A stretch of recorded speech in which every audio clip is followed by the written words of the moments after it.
माननीय विनोद राठोड सर हे programme manager आहेत आणि या आजारांवर ते आपल्या समोर जनजागृती पर माहिती देणार आहेत. त्यामुळे तुम्ही ती शांतपणे ऐकायची आहे.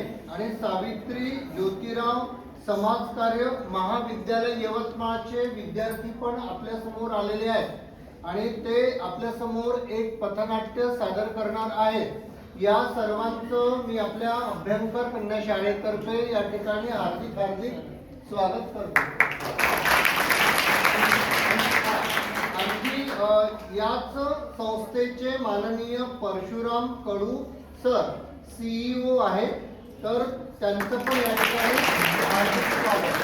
आणि मी सर्व सावित्रीबाई ज्योतिराव समाजकार्य महाविद्यालय या महाविद्यालयातील विद्यार्थ्यांना अशी विनंती करतो की त्यांनी त्यांचं पथनाट्य आपल्या समोर सादर करावं.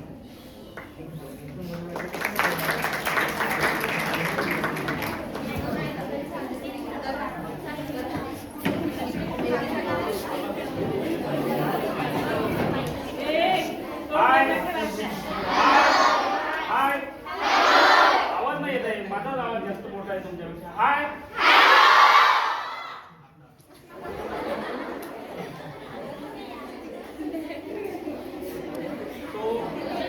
तुम्हाला आमचा परिचय दिला आहे. आमची संस्था आहे मुक्तांगण बहुउद्देशीय संस्था. संस्था जी आहे ती सिकल सेल आणि थॅलेसिमिया या आजारावर काम करते. तुम्हाला माहित आहे का सिकल सेल माहित आहे? सिकल सेल माहित आहे? हात वरती करा. कोणाला? Okay okay okay okay. आणि इथे लक्ष द्या, थॅलेसिमिया आजार माहित आहे कोणाला? नाही माहिती.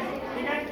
तर याविषयीच आपण थॅलेसिमिया काय, सिकल सेल काय, हा आजार किती गंभीर आहे, यामुळे आपल्या शरीरावर काय काय परिणाम होतो, हे सर्व बाबी आपण आपल्याकडे सावित्री ज्योतिराव समाजकार्य महाविद्यालयाचे काही विद्यार्थी आहेत, ते पथनाट्याच्या माध्यमातून सिकल सेल आणि थॅलेसिमिया जो आजार आहे, यामुळे कशा प्रकारे तो आजार आहे, त्याची लक्षणे काय काय आहे, ते आजार झाल्यानंतर घराची मानसिकता काय काय होऊ शकते, आणि त्यामध्ये HPLC नावाची एक टेस्ट आहे, ती टेस्ट केल्यानंतर आपल्याला तो आजार माहीत पडतो.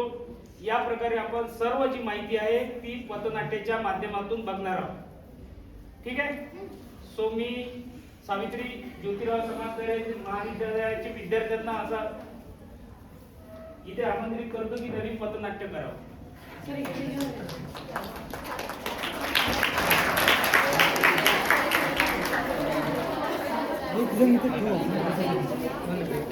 जागर वागर नाही घ्यायला लागत.